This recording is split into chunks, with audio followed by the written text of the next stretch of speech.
Thank you for tuning in to the Ultimate Hockey Podcast Uncensored. Viewer discretion is advised. And now your hosts, John Stewie Stewart, Coach Johnny Prendergast, Andre Liquid Parfeniak, and Elliot. Ho, ho, ho. Who did I just quote? John McClane? No, just the way I said it. Think of it. It's a very famous ho, ho, ho. But Christmas story? Yes. And when? When he gets kicked down the slide. That's right. My favorite part of that movie. It's a good movie. Violence. I watched it again. It was great, as always. I was going to say the dog father from WWE. The Ho Train. The Ho Train. All right, let's get started. Let's start with a Christmas memory. Who's got a good Christmas memory for Let's us? start with an introduction. What episode and all that. Season 2, episode 5. That's about it. Right. Welcome to the podcast. It's Christmas and it's about New Year's. 28th. So, the end of the year. We've been running for a year now. Ooh. So yeah, Where's the applause button? anniversary? Kind of. Oh, pretty good, boys. Yeah. So Christmas time. Anybody got a Christmas memory? Anybody want to share some Christmas stories? Anything pop up over the holidays? Oh, well. We had this discussion at Christmas dinner. Lots of people were like, oh, it was about family and all that stuff, and it was. But one Christmas memory, kind of funny. The year my parents built a sled run, had all the neighbors over, all of our cousins from Vancouver came up because we lived on a ranch. And we had a fast sled run where it was packed snow and actually iced, and then we had a slower run beside it. Yeah, that was the time me and my brother both ended up going through the thistle patch head first because we're on like one of those luge type runners. Yeah. But like the good memories from that were, crashing snowmobiles, riding a hayride out, skating at the ice rink my dad had made for us, standing around bonfires and that, and having like all your neighbors and all your cousins and uncles and aunts around. Pretty good. And I think I was probably like 10 years old at that point. I lived in Coquitlam, and we had the ultimate driveway. Our driveway was like this steep, and then it turned into a lane that was about this steep, and it went down for about 400 meters.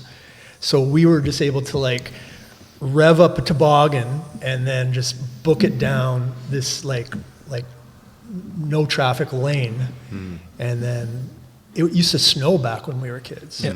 Like every winter we had snow, like tons of snow, and especially in Coquitlam. So those are my favorite moments of Christmas. It's just getting all the cousins together and a big toboggan and everybody jumping on. Sledding in Vancouver, you got to watch for cars. Yeah. My cousin in North Delta built one, and it was like there's a hydro line, and then they got stairs going down, so they just like chain link on each side of the stairs, and they just made a luge type thing. It's like straight fast stairs, down stairs. Pretty deadly. Nice. No Christmas memories over there, boys? Yeah. I mean, I remember, looking forward to that time off school and just being around family. And like you said, it snowed all the time. Being out in the snow, sledding, making snowmen, all that kind of stuff. Yeah. It was good times. Those were the days. Yeah, this Christmas was pretty warm here in Vancouver. So not getting that snow anymore. No. Yeah. No. All right, Elliot, your turn. Christmas memory. Yeah. So many moons ago, a couple. One, I remember getting a goalie net for Christmas, but it was and like many like other things too, but it was the packaging in which it was. Because it was a big tube. It was because it was all just like, it was one of the nets that was like plastic, right? And you put it together like PVC or whatever. And so, yeah, I remember like just being this perplexed 12-year-old or whatever, being like, what the hell? There was a video game in there and stuff too, like one of those Nintendo all-in-ones or something like that. But yeah, that was kind of cool. That was a fun Christmas memory. My parents usually would mess around with kind of gifts like that. One year there was like nothing under the tree, and I almost fought them over, like, the hell. And Just a lump of coal. no, maybe did you check under the bed? Maybe it's under your bed. And sure enough, like, it was all under the bed, right? So yeah, I don't know. But that's it. Yeah, the tobogganing. Okay, if we're talking tobogganing, we can't have the conversation of tobogganing without me bringing up how boss my sled was back yonder. So, what the hell road? I guess it's Terminal. When you're driving, it's what's down there now? There's like a BCIT, I think, or something. There's a bit of Emily Carr. Yeah, EA, and yeah, that's yeah. Second, just off Night. The big park there. Anyway, the big hill, right? Thank you. So City. that hill, okay. We're like, now that we're all adults, it doesn't look that daunting. However, Bullshit. it still looks daunting, right? Like, I used to look at that. Thank you for your reaction too, for validating the rest of this conversation, because this is actually pretty cool. So I had this black sled, and like nobody's caring right now except my mother, who's for sure listening, grinning ear to ear, because yeah, this black sled was a catamaran, so it was like two underneath, and it just ran on those runners. Those things are quick. And it went bananas down this hill, and it was so much fun. There used to be a chain link fence that was not secure at all at the bottom. And I fucking can validate that, because I shot right through underneath it onto the street and just was like, yee! Just kept going, right? So sorry for the home there, but yeah, so that I have those memories of that toboggan, those rides. That was fun. That was always a lot of fun.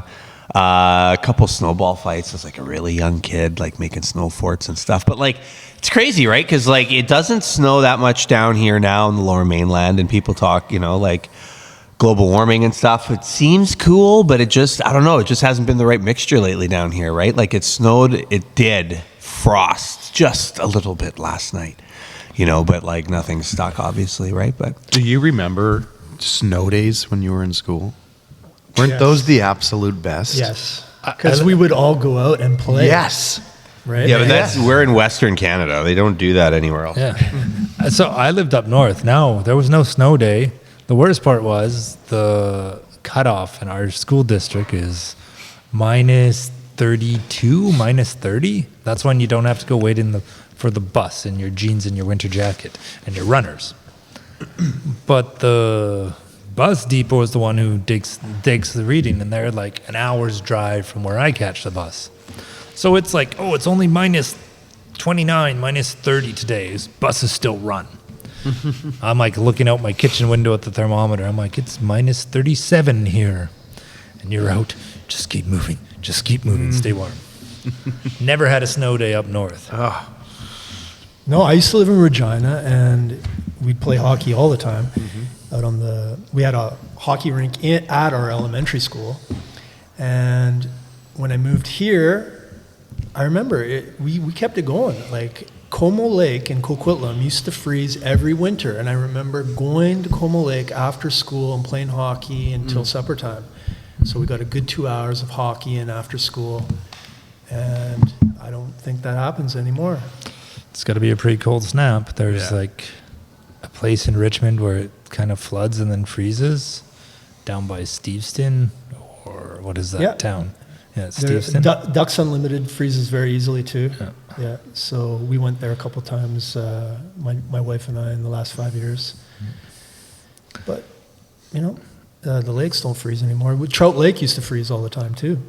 I was going to say. This is back in the 80s and the 90s, maybe early 90s. I remember 10 years ago, Trout Lake froze over. Yeah, people were playing on it, but Yeah. I looked at the ice depth. I was like, no way, I'm going out there with all these other people. It was like 6.5, 7 inch. That was it. I was like, not that much weight. Yeah. All right. So one of my favorite presents for Christmas was the Don Cherry Rock'em Sock'em hockey videos. Mm-hmm. Number 1 and 2, I got them in one Christmas. And one of my favorite parts, and I can't remember which one it was, but when Don Cherry started calling out goalies for the old windmill. Do you guys remember that part? So he was making fun of goaltenders for the flashy save. Flashy save, right? So we got 2 big goaltenders here. So I got to ask you guys, because Don Cherry never interviewed any goaltenders about that. So what is the deal with the big windmill save? Is it necessary or is it flash? Depends. Sometimes it's not necessary. Sometimes it is just purely flash. Like on Wednesday, we have a group, and we're playing, and I rob one of the guys, and it was like, just stick out my glove. He shoots it right in it. And me and him have a good rivalry, and he looks at me. I look at him, and I'm like, oh. And sometimes it's just to piss people off. Sometimes it's to like get your team cheered up.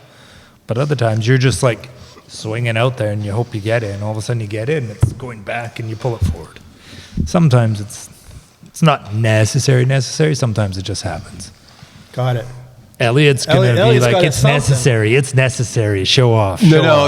Okay, listen. First of all, that outburst, all that, like the worst, or the best time to ask that question. Like I'm wearing my best Travis Kelce impersonation outfit over here, right? And like you're asking about flash or if it's needed. And my boy, like Mr. Blue collar, yeah, it's like he said though, right? Anyway, I just thought that was really funny, and so I blew up there. No, I agree. From what the end I heard, yeah, I agree.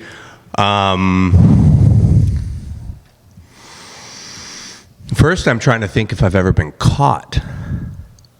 What, flashing glove and like doing it on purpose? Like with Chardos, yeah. No. With me? Like with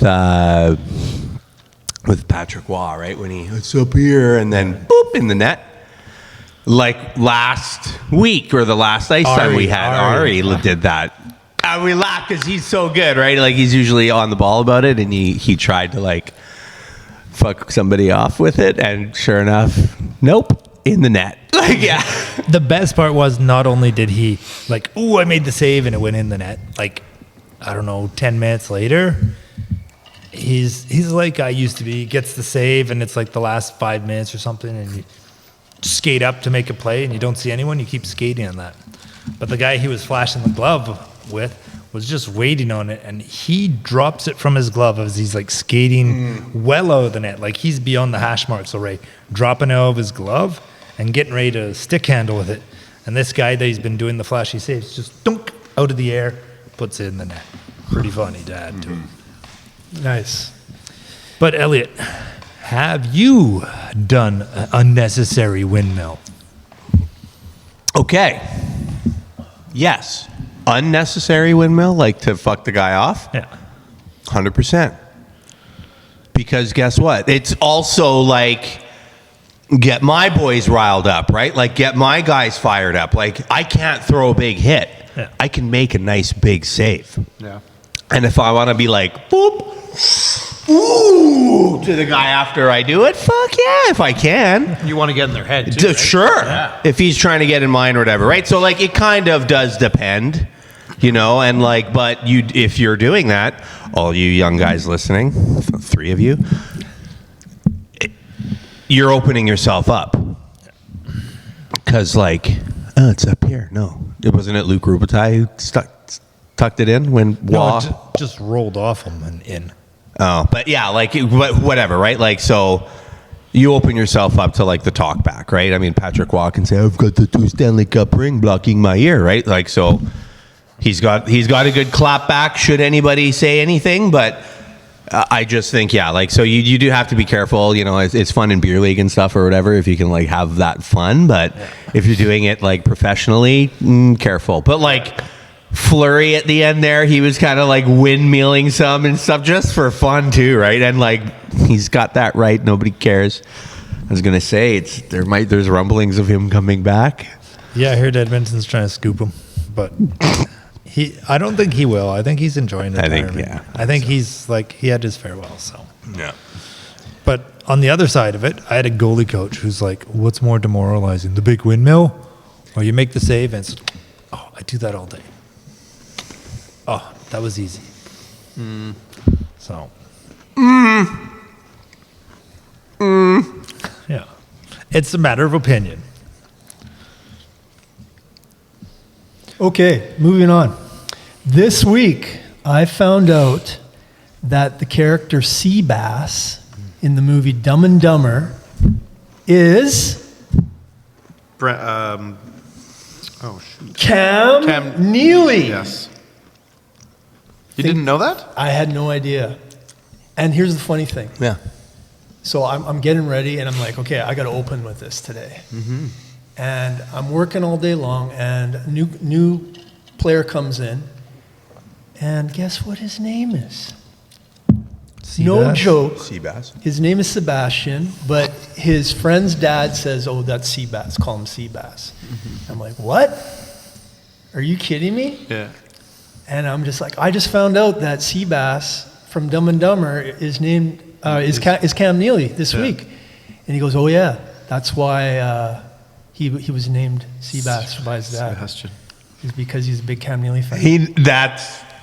Is that crazy or what? That's funny. That's good. So, I've told you guys before about this, but read The Alchemist. There are no coincidences. You follow your coincidences in life, and they it's like reading The Matrix, right? Everything happens for a reason. Right. So The great Fred Durst said that. Everything happens for a reason. nice. That was actually pretty good. You kind of got that nailed. Elliot's sitting there in his corn costume, mad at the Fred Durst costume. Anyways, moving into hockey. We haven't talked about the Hughes trade because it's been so long. Christmas came early for Johnny Boy. Huh? Christmas came early for Johnny Boy. Okay. Explain. I was waiting for this. Oh, okay. I've been talking about it for weeks. I'm glad they pulled the trigger. Yeah. Now they need to fucking lose. Right. I mean, it was bound to happen. We knew it was going to happen for about how long now? They'd be stupid not to do that. He was not going to sign with us. Right. Take the trade. Rutherford let the cat out of the bag about 6 months ago. Yeah. And well, he actually said a bunch of things at that time too, didn't he? Yeah. There was a number of things that he brought to the attention for the public that probably shouldn't not have been said. Yeah, it felt weird. It felt really weird. Yeah. Kind of like having a guy on your team that's not really on your team anymore. Yeah. Right? Yeah. Did we get enough back? Yeah. Yeah. Three first rounders? And like, they've got to be good players. Yeah, the young defense, man. I'm with Kevin Bieksa on, like, you'll soon forget about Hughes. Might take a year or two, but you'll forget about it. I think we did good. So,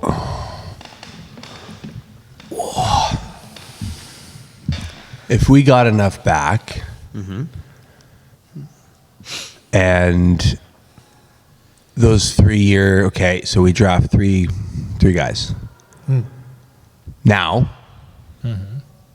I too feel like I'm on Team Tank, except that didn't we just win fucking 4 straight? And that's what I mean. Everyone's Sidney Crosby. All of a sudden, what are you doing? That's what I mean. So they need to lose. Okay, And so there's talk of Pedersen going to Carolina. okay.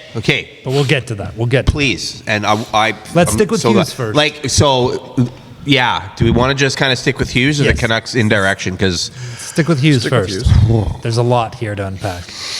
Okay, so if we're just going to stick with Hughes, how long was he here? 4 or 5 years. Yeah, 5, I think. We technically didn't we draft him? We drafted him. Yeah. I mean, I can't believe that it was that quick, and he's gone now. Greatest, this offensive greatest, the way he skates and everything, like unbelievable. And yeah, sad to see him leave. Was he the best captain ever? As a defenseman in pro Canucks. What's that? He does. I think he has the most points for a defenseman as a Canucks. I mean, only like 5 years. Yeah. But defensively, his body size, all that stuff, like it's just he is this. He's not meant for punishment. He's a very meant unique for, individual, not very getting unique hit. talent, generational talent, all this. Yeah. So, and who we got in return? I mean, so far, so good, I suppose. But also, first 3 rounders and looking at the future, and I guess we'll get into that. So, I would say, I'm kind of glad we got good stuff for Hughes. I thought we were just going to end up getting a bag of pucks, and that's what I was worried about. But he definitely didn't want to stay here. And I guess management knew that. But also you got a guy and you can't blame him. He's like, I'm a generational talent. I'm valued. I don't want to be like McDavid and wasting years on a team that fails to address the problems or keeps committing the same mistakes. So you can't blame Hughes for wanting to leave. He's like, I want to go chase cups. I want to go play with a winning franchise or a team that at least cares about winning. And you can definitely see Canucks, there's lots of guys there that do care about winning, but there's a few that just don't. Right? It hurts. It hurts, but it's true, and I can't blame him for leaving. When he went to Minnesota, did you guys hear the story about him once he was traded? No. Minnesota hired a Cadillac Escalade, picked him up here. They had movers hired to get all his stuff. They flew their corporate jet up here to pick him up. They fly him into Minnesota, put him up in a super nice hotel on the jet. They had his favorite food, his favorite meals. When he landed and got to the hotel, his favorite meals there and that, they gave him I think it was a BMW or something to drive until his vehicle gets there or he buys a vehicle or whatever. They were roll out the red carpet, make him feel welcome. I'm thinking they just want to make him feel so welcome that he's like, this is a good organization. They treat me well. I'm going to stay. But Canucks ever do anything like that? No. They're like, hey, go stay at the Aquilini's hotel or the Aquilini's apartments. That's it.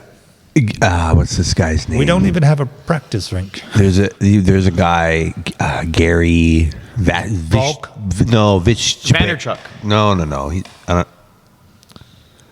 The entrepreneur guy? Maybe. Yeah, Vanderchuk.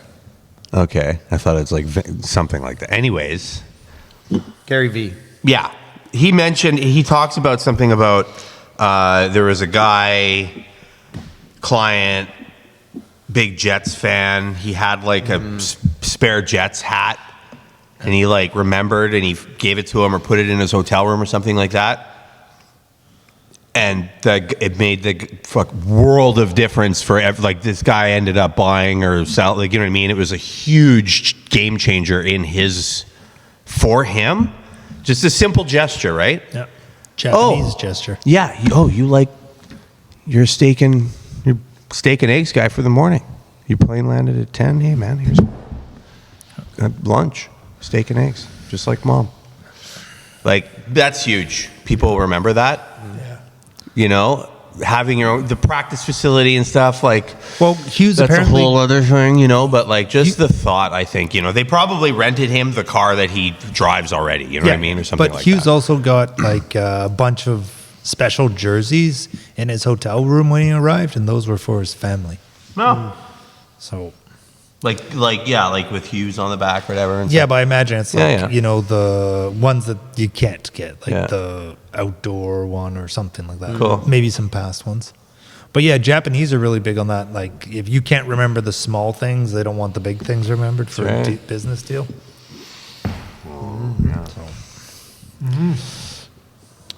I still want my grandmother's putter. Anyways, it's a whole other You conversation. got it. It's your hockey stick. Moving along. Yes, move along. All right. Are we going to talk about the Canucks now and the other trade that's possibly brewing? Go or- ahead. Trade or possible trade. Possible trade. There's just rumors at this point. Oh, I meant possible trade from my perspective, which should be coming down the pipeline. Okay, what's that? Let's hear that. Sherwood. Yeah, he'll get you a good return, sure. Absolutely. Pedersen, though, there's talk about Svechnikov and someone else coming from Carolina for Pedersen. I'm like, yeah, I'll take that trade. Yep. That's the only other one I got. You got to go in with the rebuild mentality. Why would Carolina want Pedersen so bad? They already offered us Nekus for him.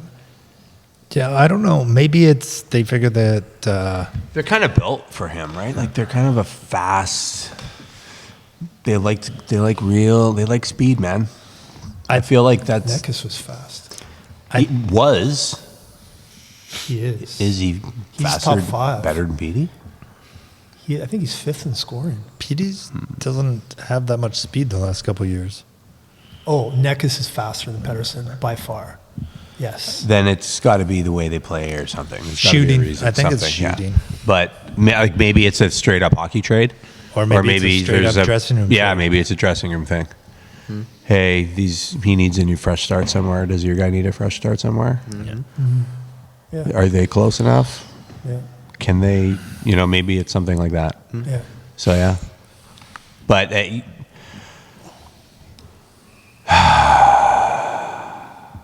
it's tough because what's the age there? Nekus is what? Are they close or is he older? I don't know. Nobody knows. Because it doesn't really matter. A couple things. Like my thought on this, if I may. That's what we're here for. Let's hear it. So. And I was getting to this before, and it's kind of like it has to be like it's the elephant in the room. This is going to be a 5-year program, minimum. Minimum. So anybody who's here now can expect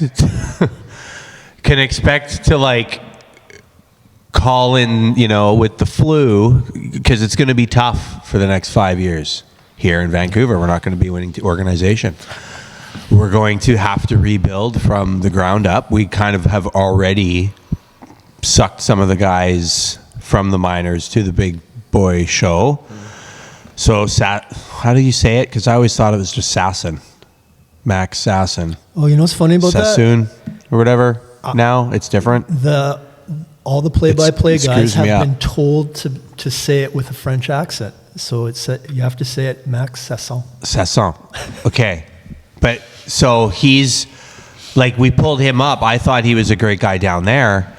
And like, he's doing okay up here, but he's going to just be doing okay up here and or less until he gets the support that he will need for 5 years. So like, I hope they sit him down and they're like, hey man, yeah, your next contract isn't going to be very big because you're not going to have much to show for it. But like if you grind it out, that the one after can be, because or maybe the one after that or something. Like it's just shitty because the team is going to be a grind here. It's going to be a grind if you're on the front. So bringing guys in, trying to make trades and stuff, like it might be tough. And without a practice facility and without like the list goes on. And to clear waivers. 'Cause, So like, some of those guys have it's played a enough tough games. time to be a fan of the Canucks, man. Like I am, and I know I'm saying that wearing a Phoenix Coyotes hat, but I bleed for the Canucks. I always nice. do. Oh, I love this hat when I saw it. It's my One favorite. thing It's my that's gonna- favorite. It's one of my favorite jerseys. That old school Very white, Christmassy. the white one. Yeah, Green and Shane red. Doan on the back. It's the one I want. One thing that's going to happen, though, if they're going to do this 5-year rebuild, is they're going to need to lower ticket prices because people, well, They're having problems with that. Like, people are not buying the tickets, right? well, that's just 100%. that's just it. Yeah, I'm here to tell you, I'd rather go watch the Abby Canucks, Giants? negative. Giants. Negative. Golden PWHL. Yes. Golden Eyes. I'm curious about it to see it in person. I've watched a couple games on TV enough that I'm now like, what's it like in person? Because I've seen Junior, right? I did not get to watch any of the Olympics. I wasn't in town. So, There was a good game on tonight. oh, New York, Seattle. yeah. It was good. So when they pop up, I will watch, and they're pretty good. They seem to be decent. So it'd be interesting to go and watch and check out the atmosphere there and stuff or whatever. But yeah, so ticket prices, you're 100%. Because guess what? You have competition in town now. Yeah. Like, I hope people realize this. Because I'm here to tell you, like, even our own guys in the morning and stuff, when I'm driving to work, I don't hear squat about. I don't hear about them. No. The BWHL, So- I think, is very big amongst female hockey players and females. Yeah. More. I definitely know the arena's really nice. They've redone a whole bunch of stuff in that. Well, I'm And on. like, people are saying the atmosphere is great. So yeah, right. Like, and you know, like we were talking about it at beer league, even like with the level of interest that it can spur.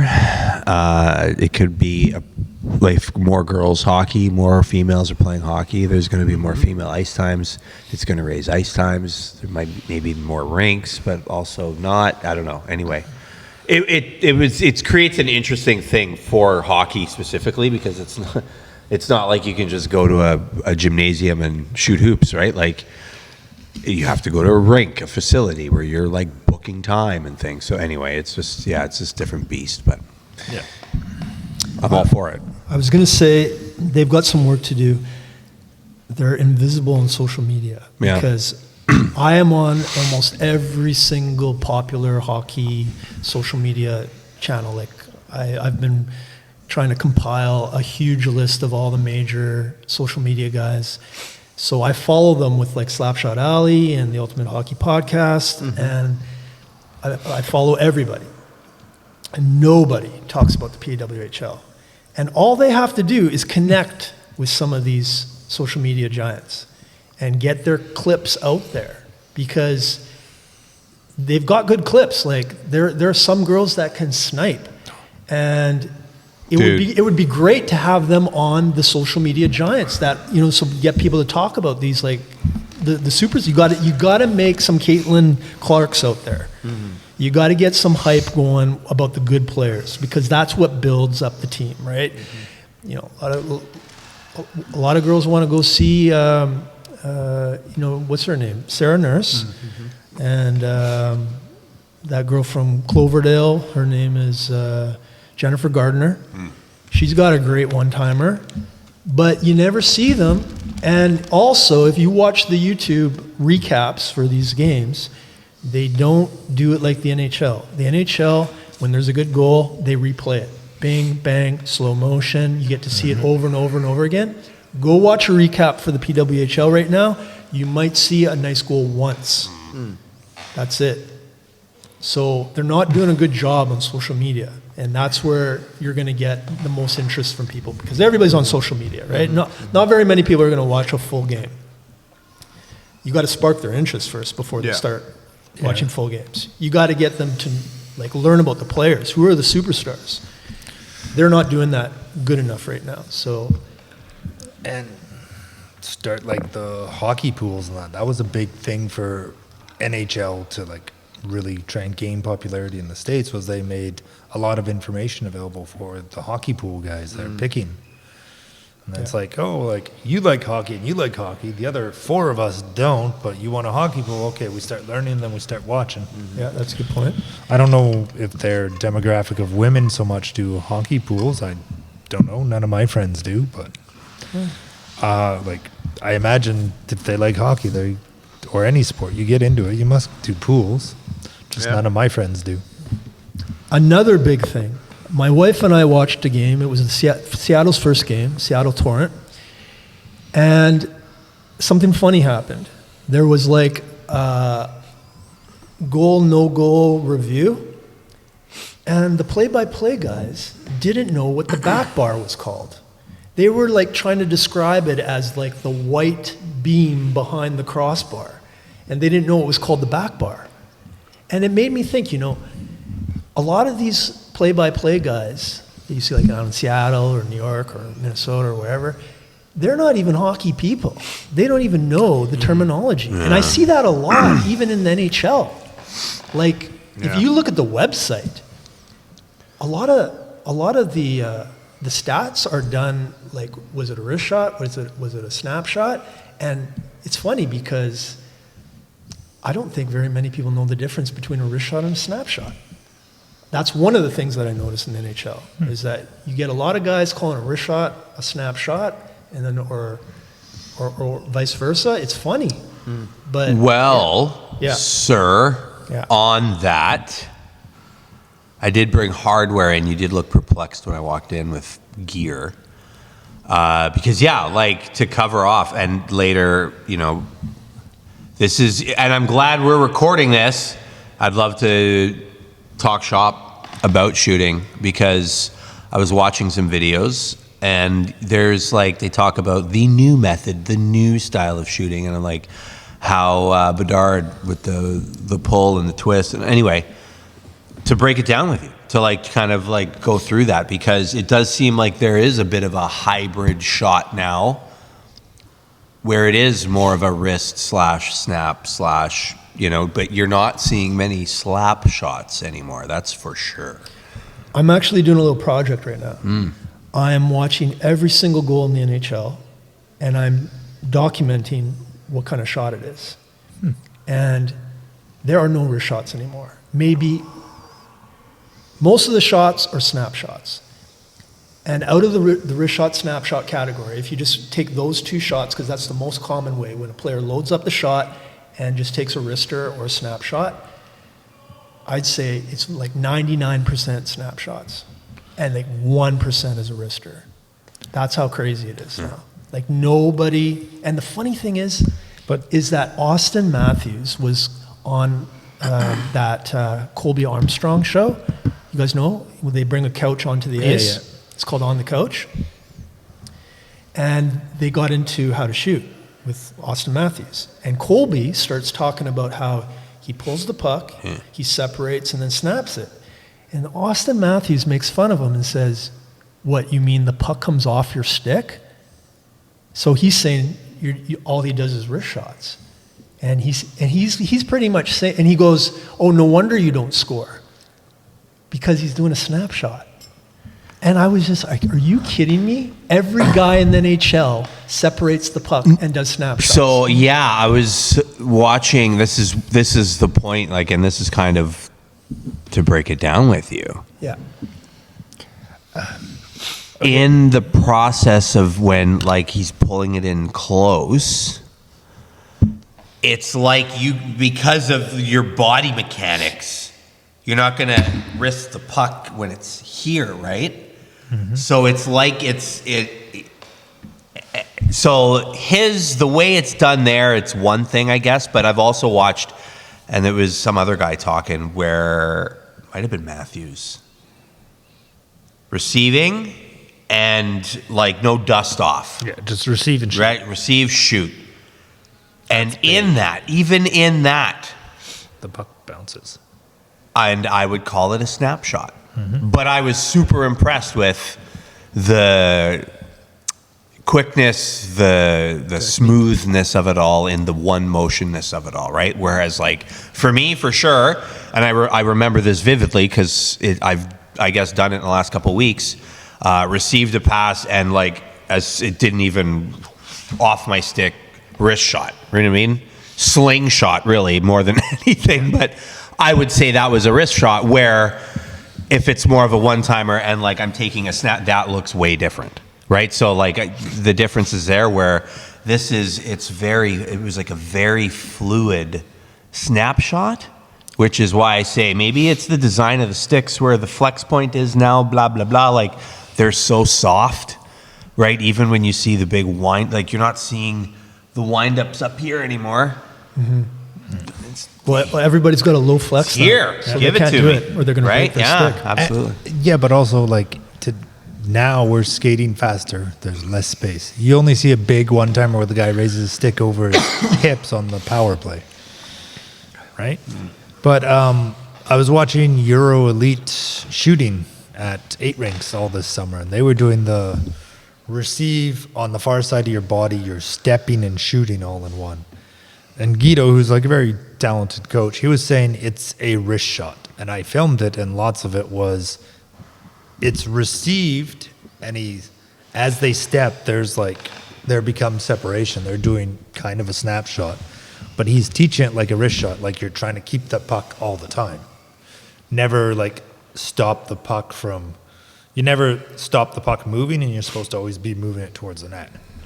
But like, All right, the way I was taught was that a wrist shot is where you have the puck on your blade and you kind of whip it. So the puck is always on the blade. And a snapshot is where you kind of do the same thing, but instead of whipping the puck, you're separating the puck and then hitting the puck. And that hit is more of an explosion because the blade is now contacting the puck. So the puck jumps off the blade quicker, so it's got a quicker release. Snapshot is kind of like a quarter of a slap shot. no, It's not like you're not going full. You're not fully Well, extending, but you're. imagine This is your it. puck on a wrist shot. You're supposed to start on your heel, Right. open face, roll it out, Yes. close face. On a snapshot, you're already going toe down.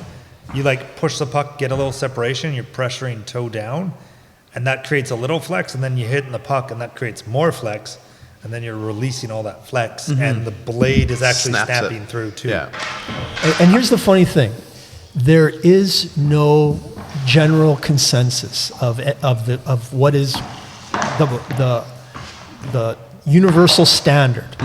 Like there are, I've gone onto YouTube, I've gone onto social media, there's tons of coaches, and these coaches have different terminology, different ideas, and there's no like universal language for, no, this is the way it is. And that's what makes hockey a little bit different from other sports. Other sports have like a universal system for every skill. This is the way you throw a football. This is the way you kick the football. This is the way you talk about different parts of the game or the football or the hoop or whatever, right? They all have a standard language, and goaltending, I run into that. Someone says I should keep my palm or my fingers or whatever. Everyone's got their own terminology. So it makes it hard to communicate from coach to coach. I got a question, and it might be a stupid question. Yeah. Did the snapshot exist before composite sticks? Yeah, 100%. And Okay. this is kind of the point I was going to try and make, or got up to try and make, was I think it just looked way different. Right. You had to load up differently because the sticks back then, you had to load. You were swinging from the rafters because the things were made out of oak trees, right? So, excuse me. So that's why the fluidity of these new guys, where they're just dusting it off and still getting a bit of a snapshot off in one motion, they're able to because these things are feather light and they're soft They've as been shit playing now. with it since they're 7 years old. Well, don't go blind, right? Just be careful. Yeah. If you watch, You got the joke. Thank you. if you watch Bedard shoot, though, he is very much. It looks like a wrist shot, but it's always a snapshot when he releases that. Yeah. It looks like he's just pulling in and shooting, but there's always separation. Same with Matthews. Like when I talked with Cliff about that, Matthews was scoring big numbers, and Cliff was trying to teach me how to shoot. And he's like, "Yeah, you got to be like Matthews, always snapshots." So that's why I was laughing when Matthews is like, "What?" I'm like, I don't know if he's trolling Colby, but it's detrimental to kids. If they're listening to that, they're going to get confused. Yeah. They're going to be like, what is he talking about? There's no separation, and the puck always has to be on the blade. So why is Matthews doing that? He's getting millions and millions of kids watching him on that show, and they're all going to be like, "What, Coach Andre? What is he talking about then?" Like, what? Yeah. So it drove me crazy. Yeah. Because I've also watched Austin Matthews mess up in the skills competition in the hardest shot. I think I already talked about this, but he wasn't rolling his wrist through the slap shot, and that's why he wasn't able to break 100. All the other shooters were rolling their wrists over through the shot. Yeah. But Matthews could be one of those guys that was never really taught how to shoot. He just shot and everyone liked it and it was Possible. successful. Very like possible. I've seen guys that That's what I think. shoot and you're just like, I brought it up on the show before. That kid at the end of the season coming up to me. He was one of my leading scorers of the Oh, year. he asked you how to take a slap shot or something. yeah. I coached midget and not a single person on that team took a proper slap shot. Like I did midget guys and midget girls, bantam, Adam. Like in Adam, we had one kid and he had a wicked cannon of a slap shot, but he was the only one that did a slap shot right in that like year. And then like in midget, I had guys there been playing all their lives and they're doing slap shots not, and they're all like never turning their stick down or hand positions or anything like that. That's like That's because they got to come to Slapshot Alley. yeah, definitely. Like knowledge and paying attention to a coach and actually listening and learning to a coach, they'll go quicker, faster, farther. Oh yeah, I mean, my job is so rewarding when a kid finally starts scoring goals. Yeah. When their parents call me up and they say, "Hey, we're scoring goals now," and my kid's having fun, and that's what is so like I remember when I was a kid and you start hitting the top corner, like you just light up and you're just encouraged now to work hard. Yeah.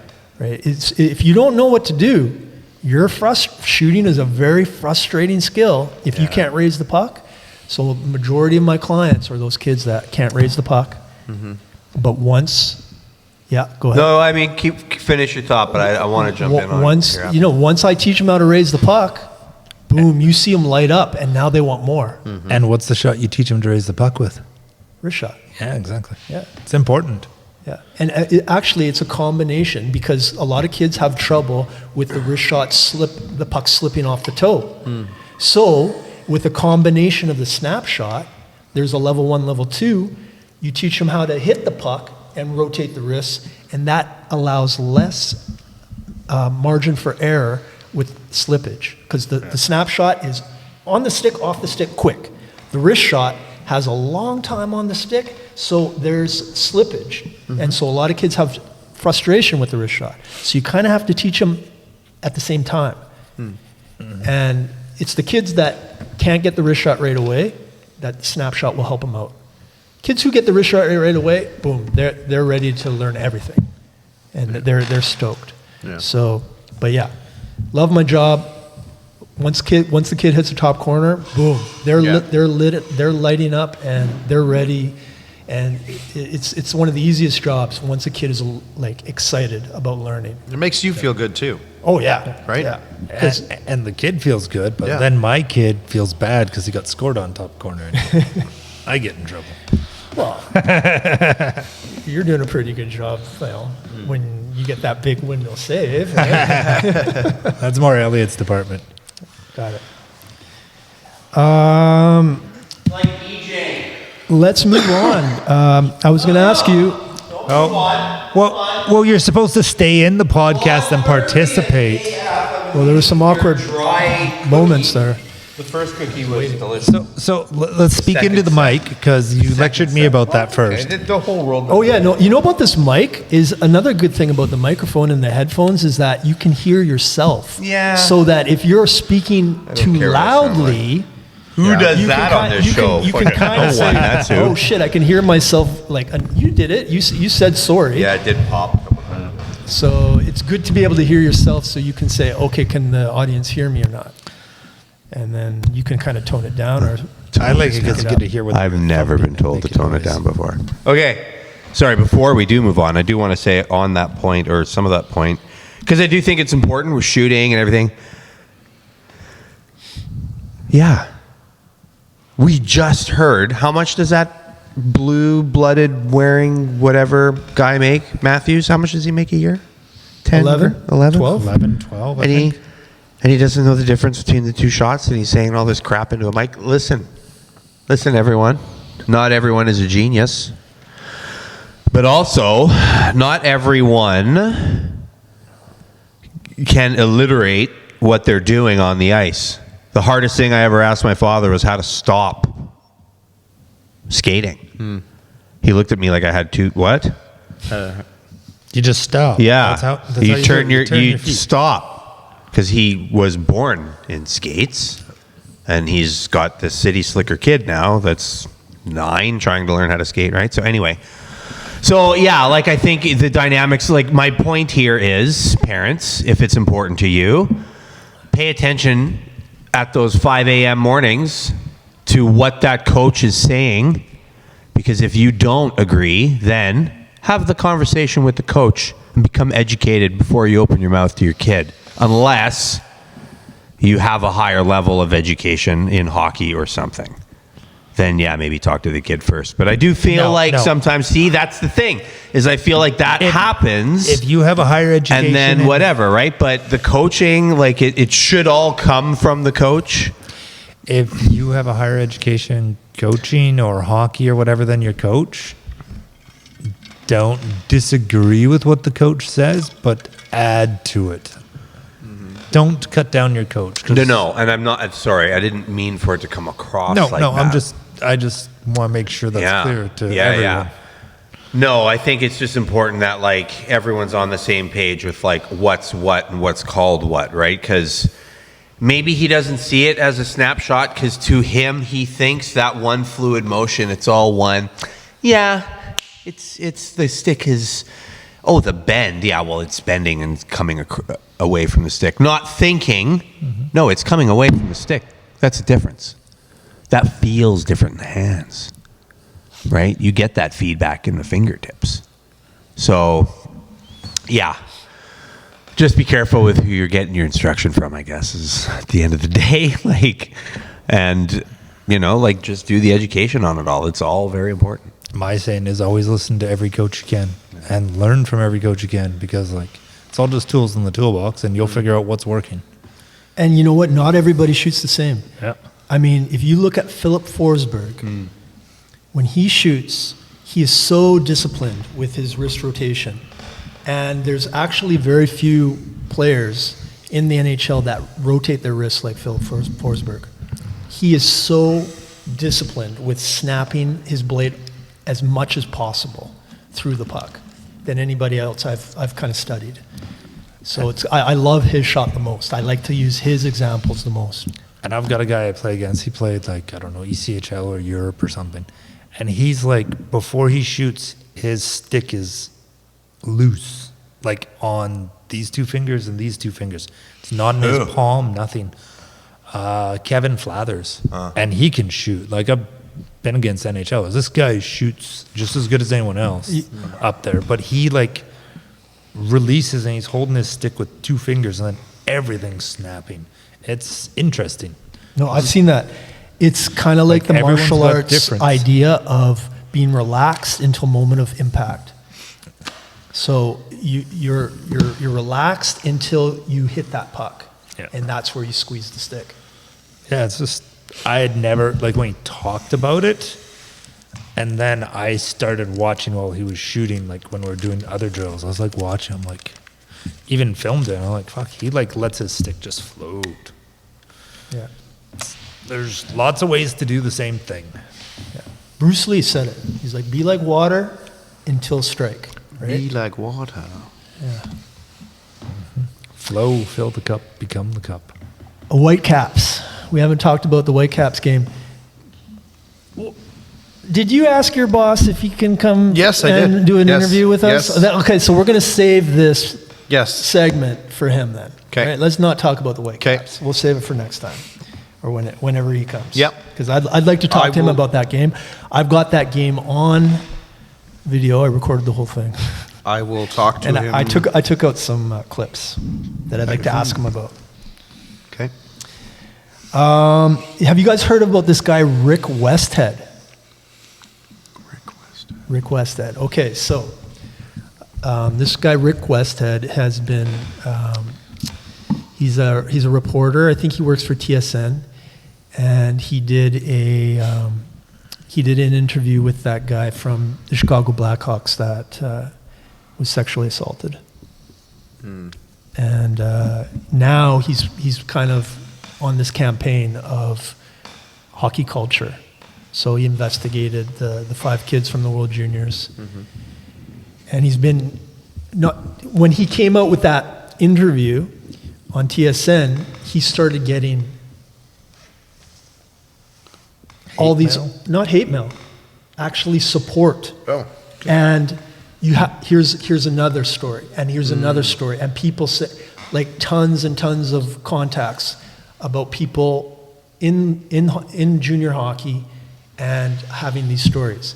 And have you guys heard about the hot box? No. It's a rookie, a junior A rookie kind of hazing, where all the rookies have to undress at the back of the bus and get into the bathroom, and they throw in some change and they say, okay, you're not coming out until you get $3.25 worth of change. And they turn off all the lights, and then they have to dig out this change. Can you believe that? That's our hockey culture? No, that I'm laughing, but that's terrible. This just went viral last week. That's a failure of coaching. That's like, you don't have control of your kids. Like, we had This kids, is on the bus. Yeah, Why is the coach not on the bus? The coaches are on the bus. So then, Yeah, then you that's have why I to say put it's the- they see it. Then you have to put the blame on the coaches. Yeah, it's a failure of coaching. Like, we had kids even just like start bugging other kids, and you jump on it right away. Because like when I played, you were allowed to haze and everything. The coaches left the room, let the kids do whatever. And like, some kids never came out the same after. It's not good. I say that's failure of coaching. Yeah. Anyways, You have to watch, right? Like, you're responsible. You have, and being on that team, whatever team it is, I mean, that's a privilege. Even if you're playing Pee-wee, house, whatever, you're still representing. You still, the name on the front, the name on the back kind of thing. And yeah, I don't know. Like, but if there's anything going on like that on that, yeah, it should be the coaches, and at whatever level. Yeah. Whatever level. And yeah, I mean, even if they can't control the situation, then I mean, maybe the coaches are the ones who have to this is what happened in court, because they're ones that it should fall on, right? And yeah, I'm just surprised for no offense, and I could be wrong. This is just purely my observation, just my opinion or kind of point of view of it. For a sport that was so, I guess, homophobic almost, like lots of people that were gay in hockey never came out about it. There was such a outcry about pride stuff and that at the NHL level even. Like some of that's religion based on that, but for a sport that's so male, masculine charged or whatever, I'm surprised there's so much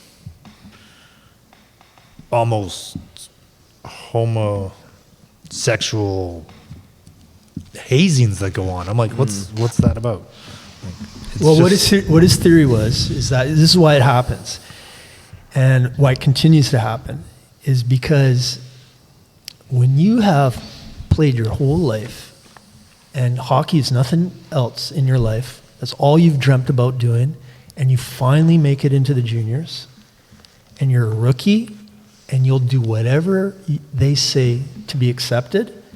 Well, this is his words, not mine, but you cannot stand up to it. These kids are terrified about doing anything against the grain.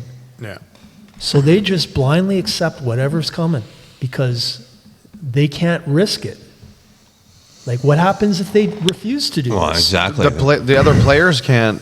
The other dictate- players try and punch you in the face. That's what. Well, they can't dictate how your career But rolls out. that's what the fear is. Oh, I'm going to be exiled from the team, which means I'm going to underperform, which means I'm gone.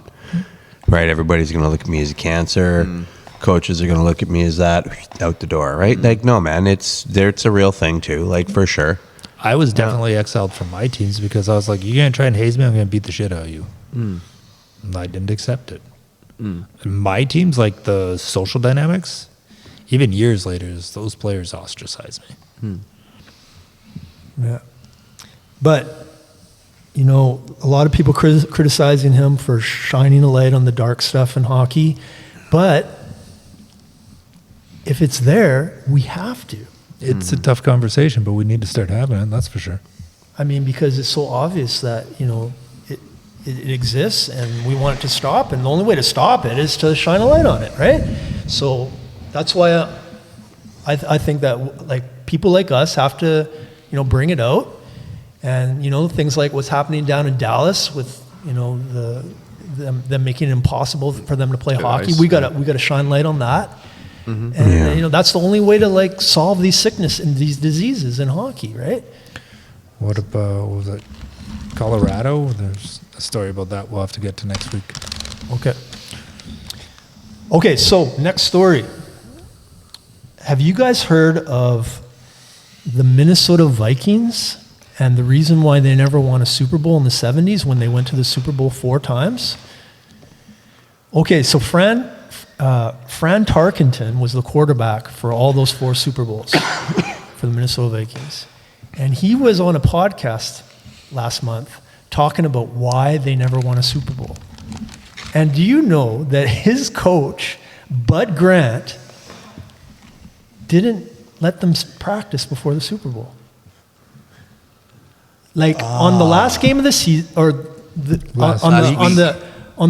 on the game before they go to the Super Bowl, they win to go to the Super Bowl, and he goes to their players in the dressing room. Okay, see you guys next week at the Super Bowl. No practice.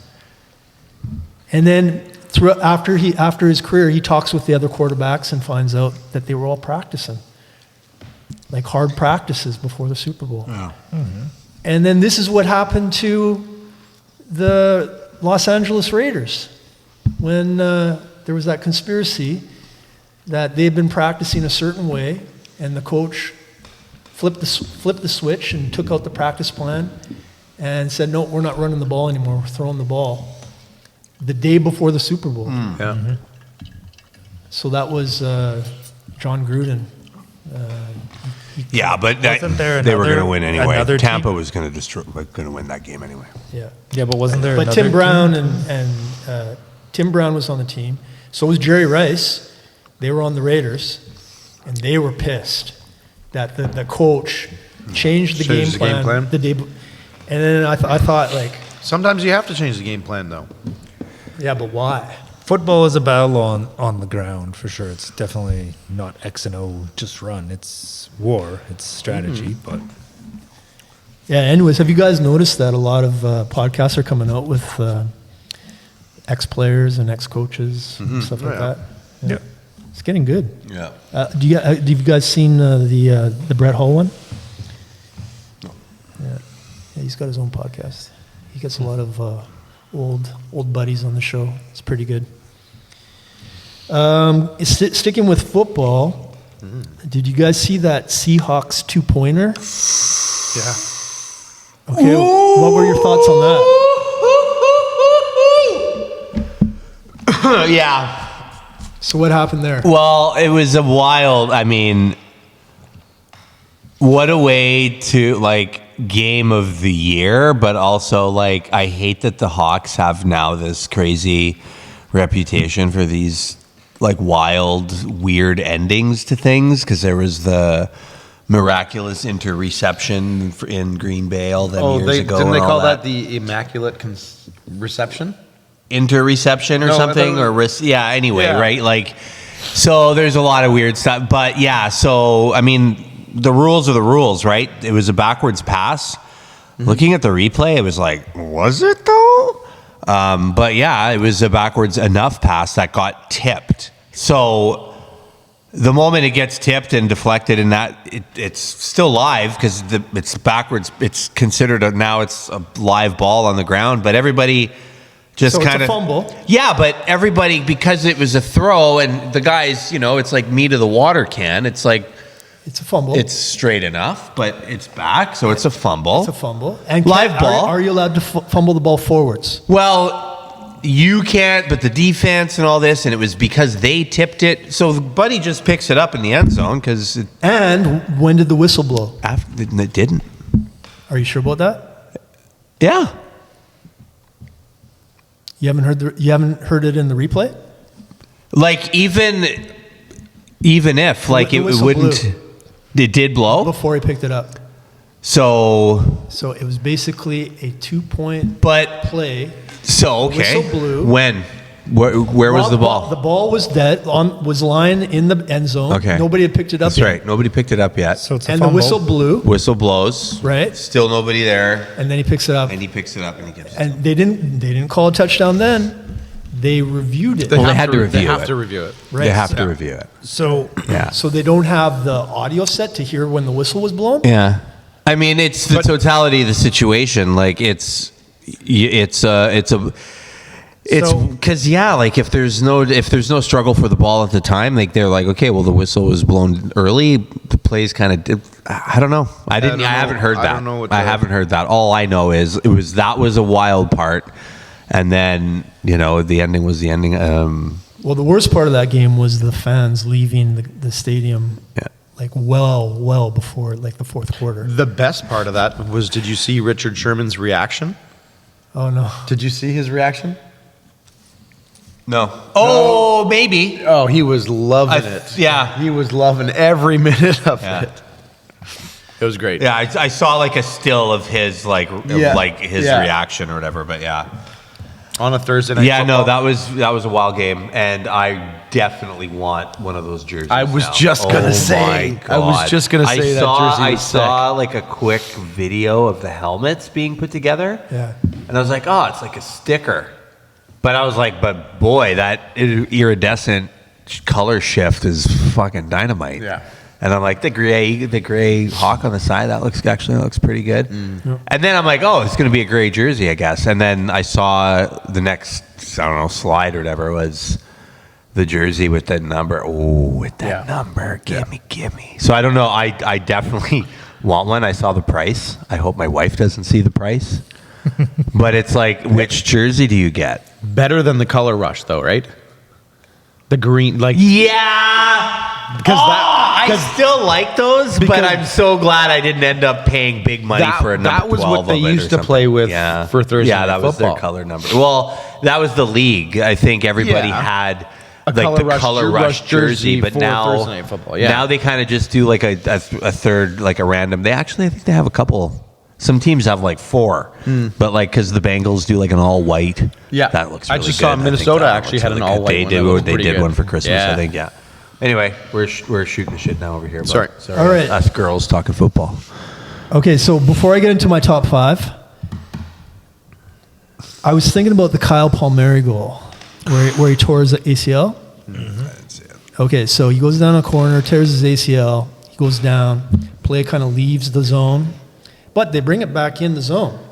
Oh yeah. And as he's hobbling back to the bench, he steals the puck. Yeah. He lifts the guy's stick, steals it, saucers a pass over to Buddy, and he scores. Yeah, on one leg. So I was thinking, how do I categorize that into a top 5? Because that's got to be a top 5 something. You would either call that, I think, like Payback, revenge. I was gonna say like just onside offsides, like where their own team brings it in. There's a few goals like that. No, but I just think No, a I top think of the 5. whole situation of it, right? Like Oh, like I just got Toughest dummied. I'm goals. broken. You didn't expect like Cal Ripken hitting the home run on one leg. That's What- right. what with the about- Dodgers. Okay, good. Right. So What about- like that could be one. I was gonna say Babe Ruth when he points. No, but he's not hurt or nothing. Yeah, That's it's just gotta be him an calling injury. it It's gotta be a a shot. hurt. It's gotta okay. be. Right. That's what I'm saying. Right. Like Okay. that's where like where would this kind of sit? injured players laying on the line. Okay, that's a good one. Yeah, I like like that. well, didn't Like- one of the Dallas guys just cut it off his finger, like his pinky? They're like, Right. "Oh no, you can't. We need surgery." He's like, "Fuck that." with a cleaver or something. Tape it. Like, Yeah. What about the guy in playoffs? He took a slap shot, broke his leg, and continued to block shots, and then hobbled off the ice at the end of the PK or so something. it would be something like that. It would be something like injury. Right. I don't know. But yeah, that was sick. Fighting through it. Yeah. That was sick how that all played out and just. Okay, so Oh, real quick. Yeah. I don't know why, because it just reminded me of this, but I watched a clip of an absolutely dynamite lacrosse goalie fight. I saw that one. Take everything off. Yeah, so both dudes dumped all their kit, right? So they're both wearing like their Under Armour, and that's all they basically had to grab on each other. And one guy was built more like me, and one guy was built more like you. Add a couple of protein shakes, but like they had a good tilt. But the skinny guy with the reach, I think he was the home guy too, the home goalie. He ended up giving the other guy a few more. The tank goes down, kind of realizes he's licking his wounds a bit. And you can see the big tall guy who's like, "This is my house." He's all jacked up. The refs are pushing the ball. "This is my house." I was dynamite. You guys want to get rid of fighting in hockey and lacrosse and stuff. I mean, I get it. It looks violent and everything. But these guys, the mentality they have, and they're walking around with bats, with weapons. It is the de-escalation of violence in that sport, and it has to remain. Please continue. I had to tell my date that today. Save It's that a for a different de-escalation. podcast. No, it's a de-escalation. All right, last podcast we had top 5 sports movies. Today we have the top 5 hockey songs. So songs about hockey. About And hockey? Tom Connors. About hockey or just hockey? Okay, About- well, I'm about curious. hockey, Yeah, there's okay. only one that comes to mind, I Yeah. think, for me. Number 5, the hockey song. Yeah. Stompin' Tom Connors. Number 4, Dangle, Snipe and Sully, which is a young generation song. Look it up on YouTube. It's great. Okay. Number 3, Big League. Yeah, my boy's going to play in the big leagues. Tom Cochran. But that's Not baseball. No, it's every sport. hockey. It's every sport. It's hockey. Well, I've no. always attributed it to baseball. Listen. Lyrics say when ice meets metal. Yeah. Okay, so it's hockey. Okay. We're listening It to is. it. Number 2, Interesting. Fuck, that blows my mind a little bit, man. 50 Mission Cap. Tragically hip. Bill Barrico. The lyrics are the lyrics of this song are on the wall in the dressing room of the Toronto Maple Leafs. Yeah. Look up the song. It's tragically hip. I feel of my list. I feel really bad for the Americans out there. You guys don't even know who the Hip are, but they are one of the greatest bands of Canada, Yeah, and it's kind of a absolutely. shame that they haven't become world known. The number 1 hockey song of all time, and you guys will agree with me, it's the Hockey Night in Canada theme song. Yeah, the original. And why'd they get rid of it? Copyrights. You know what? Okay. It's all legal bullshit, right? So about And 10 or 15 years advertising. ago, I had an idea. We were all having pizza after a game, and I said, why don't we start a hashtag to bring back the song? Yeah. Because this song was a part of our culture. Of course. Yeah, but Yeah. CBC. I don't know how many times I've heard an NHL player come on to an interview or something fun on the CBC and say they love that song. And it brings back childhood memories of Saturday night hockey, watching with the family, and inspiration, that too, right? CBC did a beautiful presentation, a beautiful production all throughout. Like the beginning was done right with like a certain type of intro with highlights. And then throughout the game, you had the song played during commercial breaks, coming up to the intermissions. Yeah. And then on the final notes, there was a final part of the song where it went, dun, dun, dun, dun, dun, dun. It was like an outro Yeah. to it was Yeah. like the song was like the whole orchestra to the whole night. Yeah. And they have lost it that. was a theme. Like the was a song theme. the song, there was the like, It's an orchestra. listen, I have a bit of a musical whatever background, or learned, like, yeah, they had that like very verbose intro, the beginning, and I don't know if it was all ones. I'd be curious to know this, actually, if it was all one or if they had different, and then it was clip from this, clip from yeah, this. well, just very similar songs, but like the intro is the intro, the big bravos, whatever, and then you have that softer interlude for the interviews and things, right? Or in between segments and stuff. So yeah, but you're not wrong. Like that was a huge part of it, sitting around watching, listening to the songs, and the Don Cherry intro sounded different, but similar instruments, right? Yeah, So it still tied it in. you're Yeah, right. no, It had, absolutely. like the same energy, right? Yep. So are you guys mad at CBC for losing Hockey Night in Canada, Well, or the that's NHL true, for right? changing They were to- too cheap to buy the rights to that song. It was something like $250,000 that they refused to pay for the relicensing of that song. Wow. And then after a while, Sportsnet bought the song, and they have access to it. but they bury But it. they refuse. Yeah, they've buried it. They refuse to play it. Now, when you watch Saturday Night Hockey, it's like a top 40 song or like some type of like famous Triumph song. Like Triumph was at the last Hockey Night in Canada. They were kind of. It's like sometimes it's rock and roll, sometimes it's a country song. It's like all over pop music, and Yeah. But but there's no like theme, like what you were saying. It's like a broken production, and it's a shame because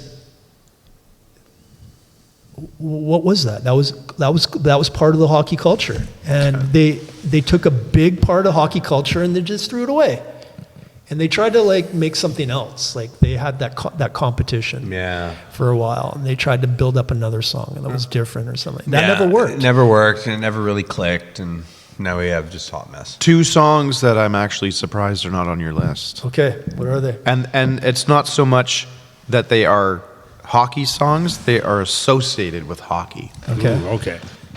We Will Rock You, Queen. yeah, and Blur Song 2. Wow. What, really? Blur? Like, I know it's on Contact and a bunch of others, but... So I associate that song with hockey all the So, time. Elliot will agree with me Well, on I this. know that Andre song will. too was a Vancouver Canucks song. Yeah. It was a goal song. That was during the early 2000s. Yeah. when we used that. But So, yeah, my parameters were Were that the lyrics song had to- like Yeah. be significantly No, about I get hockey. it. Otherwise, I could have easily Yeah. chose those. Yeah. or AC/DC, Well, Fire Guns, Thunderstruck, so Razor's I was Edge, going like to so say Yeah. a little bit of a segue out of your top 5, but still speaking to it. Yeah, the songs like of that list for me, like, because I like with you dropping the lyrics, my boy's gonna play in the big league about hockey. Like, I grew up thinking baseball, and I could blame my mother for that. I feel like because, or maybe the music video. Like, no, was that a thing? I think it's hockey, man. Why? Anyway, maybe because I was a back catcher. Anyways, The one I'm surprised about is 50 Mission Cap. I'm gonna have to go listen to that to see how it's related to hey hockey. man, I'm not doubting you at all. Like, that's just, it's mind blowing. The last goal he ever scored won the Leafs the cup. Yeah, but that's not like they're not talking about the game of hockey so much as like the curse. Well, that you the know, guy's the got hip and is that. very poetic. Yeah, so yeah, you have they're to great. kind of Like, read how you interpret the lyrics and what they mean, right? But if you look, a lot of people have interpreted it very nicely and how it relates to life lessons that you learn in hockey. And they didn't win another till they found his. Yeah, well, there's a good story behind that. So too. Yeah. I think my like 5 songs that stick out for me, like hockey. I think you touched on one, Thunderstruck, because that was my original warm-up song as a Burnaby Thunder. That was like almost every 15-year-old, everyone. That was all of 90s. us. Rock and Roll Part 2. Oh, But then we got Gary rid of Glitter. it because, 'Cause- yeah, he touched Yeah, kids. That's bad. But then, like, this is So you think of this like rock and roll part 2 and streets, and then streets have no name. Oh, the Canucks intro. The U2. It was actually a pretty good way to intro a hockey game. Not Didn't get me necessarily- fired up. No. Does it get you fired up, ready No, to like, it's a fight good a way guy to- in the corner for the puck, It's a or good in way front to of the net where you have intro to a hockey game, but battle? it's not your Give, warm-up. fucking give me. Pack your bags. See you later. And then, okay. Now I'm going to argue with myself on this point a little bit because all you young kids out there, as a coach, I used to do that. I would go in, give a big speech, whatever, and if it was like a big game, there was a song and a coaching, my first coaching partner, he brought it to the table and then I continued it on. But it was actually a clip from some hockey commercial or something. And it was, some very stoic kind of slow song. And we would just have the kids be like, I would just be like, okay, guys, close your eyes, sit down, close your eyes. 10 minutes or less, you're going to be on the ice. Visualize that. Think about it. What are you doing? Where's the puck? Where are you? What are you doing? Where should you be? Why am I yelling at you? Where should you be, right? Make them laugh about it a little bit, but also really get them to think about, because I don't know where the puck is in their mind right now, but they fucking do. Is it on their stick or does some other guy have it and they're hunting them down, right? And so I took the time, I'm getting goosebumps just thinking about it right now, but I took that time to really try and get that to land with those kids. And as a coach, it's a fun exercise because you get to walk around that room and you can see the looks on those faces, right? They're thinking, right? Some of them are really taking it in. Some of them might not be, and some of them didn't, right? Some of them giggle. Yeah. And but boy, the ones that took it in, you could see it. You could see it on the ice, right? So that song, I forget what it was and the clip and everything, and I might even reach out to him. He's back east now. But that's another song that sticks out. So it is funny, and I literally drew a hash between the first 3 and the last 2 because, hockey songs typically get you fired up to go, fight the barbarians on the other side. But then, you think of the Streets Have No Name and everything coming out where it pulls on the heartstrings and stuff. And, there can be a little bit of value in that too, right? So, but the visualization part, I think, for what we were talking about earlier with wrist shots and coaching and things, call it whatever you want.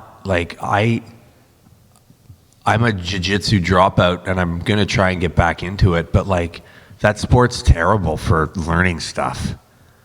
The Kimura, Hakama this, and you got to learn, I have to learn another language to understand the holds, right? Because everything's in Portuguese, where it's not just a wrist lock or something, right? So my point is, I can close my eyes and visualize wrestling a guy, fighting a guy for position and things, and it doesn't matter what it's called. I know what I'm doing, right? So with the thought of the slap shot and the snapshot and everything, take it in, just take it in, be the sponge. Get it off your stick as fast as you can. If you need the better coaching, more refined coaching, go find it. Go find it from a professional. Like Andre here at Slapshot Alley. And if you don't think the visualization works, go look at any pro athlete. No, go look at the Hockey Sense in the VR now. What is that? Yeah. It is visualization. That's all you're doing is visualizing what you're doing. True. Well, that will be a wrap on 2025, guys. All right, boys. It was a good year, boys. Good year. I enjoyed it. Yeah. And looking forward to another year with Absolutely. you guys. I'm looking forward to another many years. Nice. Awesome. I like it. Good attitude. Thanks for joining us today. Later.